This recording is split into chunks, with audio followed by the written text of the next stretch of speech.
There is a growing problem in the gaming industry, and it's how games are priced.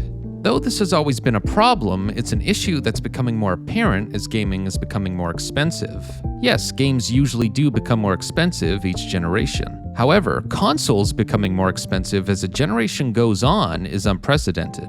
Now more than ever, how a game is priced is incredibly important.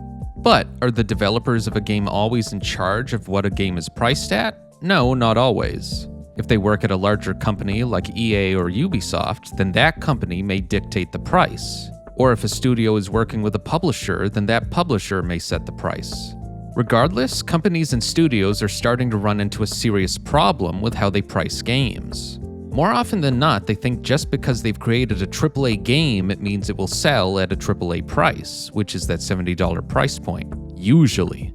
This is the inception of the problem, the standardized pricing of video games. Just because you can sell your game at $70 does not mean you should. You do not simply get a free pass.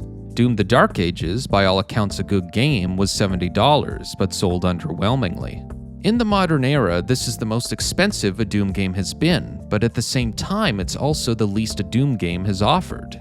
Doom 2016 offered a campaign, a decently fun multiplayer, and eventually a fun arcade mode.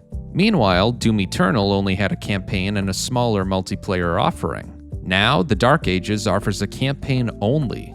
Sure, there's a lot of customizable features, however, me along with many fans saw that this game was simply not worth the $70 price point, and ultimately chose to pass on it. Then you have unpolished games like Star Wars Outlaws that release at $70 expecting to sell well and then fix the game later. It only took a year. Even polished, is that really a $70 game? Well, it's up to the gamer, and now based on sales, I'd say it's not. For a long time now, I have wanted a more flexible, variable pricing model for games. But this is not just about pricing games cheaper, it's more nuanced than that. It's about pricing games fairer. It's about value. This past year alone, there are many indie and AA games that have shown what true value is.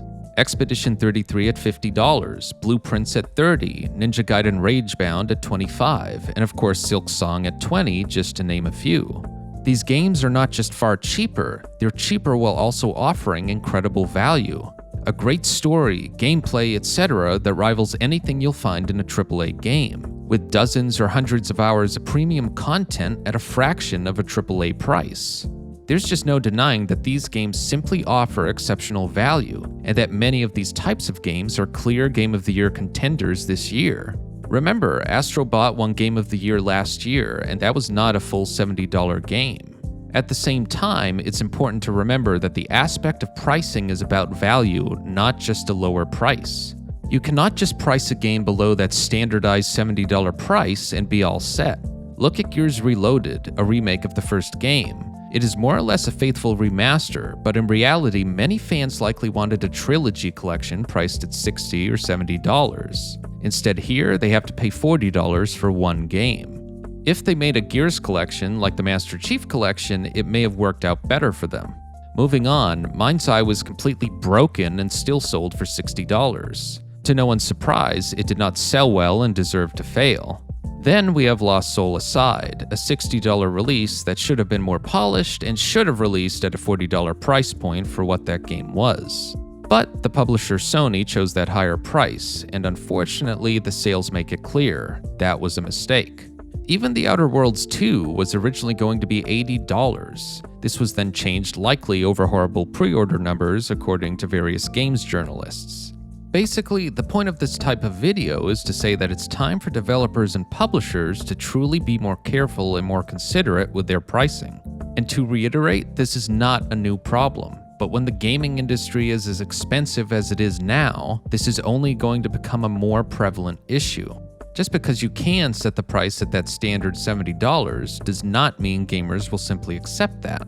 At the same time, companies can list GTA 6 or Mario Kart World above $70 if they think that's a fair price, and it's their right to do. But it is the gamer who votes with their wallet that ultimately determines whether or not that game was priced well. Gaming's becoming more and more expensive, so gamers can and should consider the games that give them the most fun and best value. Whether your game is $40 or $80 is not really relevant. It's about whether or not it's worth getting at its price point. So, price your games accordingly. Because when gaming's become this expensive, selling your game at a bad price pretty much guarantees your game will fail. Thank you for watching, and I'll see you all in the next video. This video is sponsored by Aniba.